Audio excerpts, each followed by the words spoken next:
नांदेडमध्ये वटपौर्णिमेनिमित्त गुजकरवाड्यात रंगला अनोखा सोहळा। 20 वर्षापासून जपले शेजार धर्माचे अतूट नाते। शहरातील विठ्ठलनगर भागातील तरोडेकर पेट्रोल पंपा शेजारी असलेला गुंजकर यांचा वाडा सध्या संपूर्ण परिसरात कौतुकाचा विषय ठरला आहे। आज वटपौर्णिमेच्या पवित्र सणाचे औचित्य साधून या विठ्ठलनगर कॉलनीमधील एक आगळीवेगळी आणि आदर्श ओळख पाहायला मिळाली। बदलत्या काळात जिथे शेजारी एकमेकांना ओळख देत नाहीत, अशा काळात या कॉलनीतील विविध समाजातील महिला एकत्र येत एका आईच्या लेकीसारख्या आणि सख्या बहिणीसारख्या एकरूप होऊन राहतात। याचे जिवंत उदाहरण आज या ठिकाणी अनुभवायला मिळाले। विठ्ठलनगर मधील महिला गेल्या 20 वर्षापासून सलग एकत्र येऊन या गुंजकरवाड्यातील वटवृक्षाची अत्यंत उत्साहाने आणि सामूहिकरित्या पूजा करतात। संपूर्ण कॉलनीतील महिलांमध्ये असलेली ही एकीची भावना, आपुलकी आणि मायेचा ओलावा कौतुकास्पद आहे। एकाच कुटुंबातील सदस्यांप्रमाणे या सर्व महिला गुंजकर परिवाराशी गेल्या 2 दशकापासून अटूट नात्याने जोडल्या गेल्या आहेत। यामध्ये विशेषच सहभाग मनीषा मुदगलकर, संगीता जोशी, विमल लखमडावाड, कदम, अमिल कंठावार, भारती गुंजकर, गोदावरी, विजेता, नेहा कडेकर। मध्ये आपलं स्वागत आहे। मी अजय कुमार गाडेकर रिपोर्टिंग। आज विठ्ठलनगर या ठिकाणी आलो असता काही अशी हळूच एकंदरीत माहिती की हे वृक्ष जे आहे वडाचं, आज वटपौर्णिमेच्या निमित्ताने प्रत्येक महिला वटवृक्षाची पूजा करतात। का करतात की आपले पतिदेव यांचं जे हे आहे जीवन की सुखमय आयुष्य चांगलं लाभो या अनुषंगाने त्या वटवृक्षाची पूजा करतात।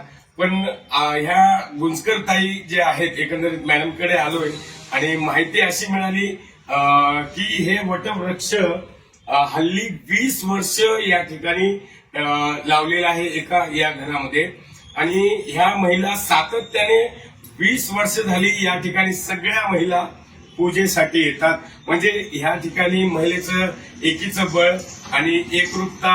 आणि ताईला विचारतो लागलीच ताई, नमस्कार, काय सांगाल आपण वटपौर्णिमेचं? एक आहे तुमचं सायंटिफिकली, याला एक अजून एक कारण आहे, तुम्ही सांगितलं त्याप्रमाणे कारण आहे। अजून एक आहे की हा वृक्ष ऑक्सिजन सोडतो आणि महिला इथे 108 फेऱ्या मारतात।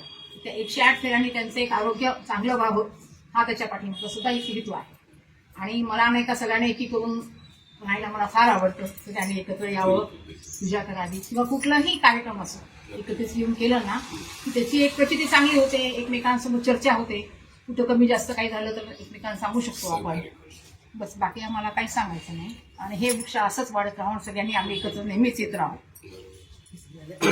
तुम्ही काय सांगाल? काय सांगाल की आज सगळ्या महिला आपल्या भगिनी एकत्र या ठिकाणी पूजेमध्ये आल्या, याबद्दल काय सांगाल?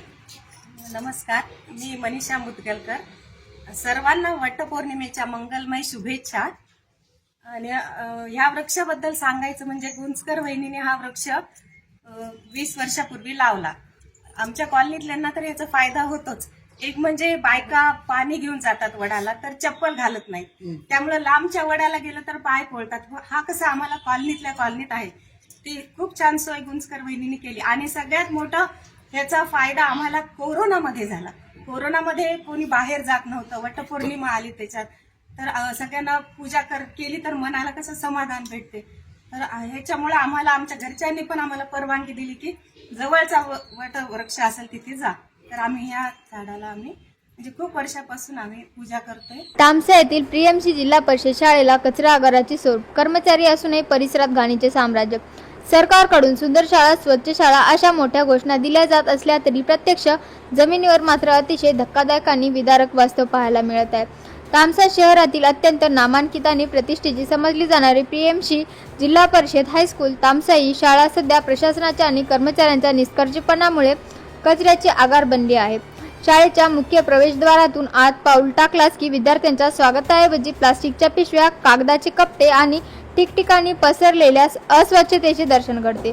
विस्तीर्ण मैदान आणि मुख्य इमारत असलेल्या या विद्यालयात कोट्यावधी रुपयांचा निधी खर्च करूनही योग्य देखभाली अभावी संपूर्ण मैदानीची दुर्व्यवस्था झाली असून खेळणाऱ्या चिमुरड्या विद्यार्थ्यांच्या आरोग्याशी थेट खेळ सुरू असल्याचा संतप्त सवाल पालक करत आहेत। तलासरी शहर व परिसरात गुटखा आणि पान मसाल्याची विक्री सुरू असल्याचा आरोप, चौकशीची मागणी। तलासरी शहर व परिसरात गुटखा आणि तंबाखूजन्य पान मसाल्याची मोठ्या प्रमाणावर विक्री होत असल्याचा गंभीर आरोप नागरिकांकडून करण्यात आला आहे. महाराष्ट्रात गुटखा व तंबाखूजन्य पदार्थांवरील बंदी लागू होऊन अनेक वर्षे उलटली असली तरी काही टपऱ्या, किराणे दुकाने तसेच इतर ठिकाणी छुप्या पद्धतीने या मालाची विक्री सुरू असल्याची माहिती समोर आली आहे. महाराष्ट्र शासनाने कर्करोगासह विविध गंभीर आजारांचा धोका लक्षात घेऊन गुटखा, पान मसाला आणि तंबाखूजन्य पदार्थांच्या उत्पादन, विक्री, वितरण आणि साठवणुकीवर कठोर बंदी घातली आहे. मात्र तलासरी नगर परिषद परिसरात या बंदीचा सर्रास उल्लंघन होत असल्याचा आरोप तक्रारदारांनी केला आहे. माहितीनुसार गुजरातमधून मोठ्या प्रमाणात गुटखा विक्री आणि तंबाखूजन्य पान मसाला परिसरात आणला जात असल्याची चर्चा आहे. 28 जून 2026 रोजी तालुक्यातील मार्केट परिसरात काही टपऱ्या आणि दुकानांमध्ये बंदी असलेल्या वस्तूंची विक्री होत असल्याची माहिती नागरिकांनी दिली आहे. स्थानिक नागरिकांच्या मते इतक्या मोठ्या प्रमाणावर सुरू असलेला हा अवैध व्यापार संबंधित यंत्रणांच्या नजरेतून सुटणे कठीण आहे. त्यामुळे अन्न व औषध प्रशासन, पोलीस विभाग आणि महसूल प्रशासनाने संयुक्त मोहीम राबवून या प्रकरणाची सखोल चौकशी करावी अशी मागणी होत आहे. तसेच काही किराणा दुकाने, पानटपऱ्या आणि भाजीपाला विक्रेत्यांकडेही विमल व इतर पान मसाल्याची उत्पादने आढळून येत असल्याचा आरोप नागरिकांनी केला आहे. या प्रकरणी कठोर चौकशी करून संबंधितांवर योग्य ती कारवाई करण्यात यावी अशी मागणी नागरिकांकडून करण्यात येत आहे. वनगाव परिसरातील बिबट्याच्या दहशत, बकरीवर हल्ला, ग्रामस्थांत भीती. पालघर जिल्ह्यातील डहाणू तालुक्यातील वनगाव हद्दीतील देदाडे कॉलनीपाडा येथे शुक्रवारी रात्री सुमारे 11 वाजेच्या सुमारास बिबट्याने पाळीव बकरीवर हल्ला केल्याची घटना घडली. या हल्ल्यात विजय केदार पारधी यांची बकरी गंभीर जखमी झाली. ग्रामस्थांनी तात्काळ आरडाओरडा केल्याने बिबट्याने घटनास्थळावरून पळ काढला. या घटनेमुळे देदाडे कॉलनीपाड्यासह परिसरातील नागरिकांमध्ये भीतीचे वातावरण पसरले आहे. घटनेची माहिती मिळताच वन विभागाने परिसरात गस्त वाढवून बिबट्याच्या हालचालींवर लक्ष ठेवण्यास सुरुवात केली आहे. वनगाव बावडा परिसरातील यापूर्वी पाळीव जनावरांवर बिबट्याच्या हल्ल्यांच्या घटना घडल्याने याकडे एकटे बाहेर न पडण्याचे नागरिकांना आवाहन. सध्या पावसामुळे शेतीची कामांना वेग आला असून शेतकरी व शेतमजूर मोठ्या संख्येने शेतात जात आहेत. अशा परिस्थितीत बिबट्याचा मुक्त संचार सुरू असल्याने मानवी जीविताला धोका निर्माण होण्याची शक्यता व्यक्त केली जात आहे. दरम्यान वन विभागाने नियमित गस्त वाढवावी, बिबट्यांच्या हालचालींवर सातत्याने लक्ष ठेवावे, आवश्यक ठिकाणी पिंजरे लावावेत आणि नागरिकांच्या सुरक्षिततेसाठी तातडीने प्रतिबंधात्मक उपाययोजना कराव्यात अशी मागणी ग्रामस्थांनी केली आहे. वन विभागाने नागरिकांना रात्रीच्या वेळी एकटे बाहेर न पडण्याचा तसेच बिबट्याचा वावर आढळल्यास तात्काळ वन विभागाशी संपर्क साधण्याचे आवाहन केले आहे.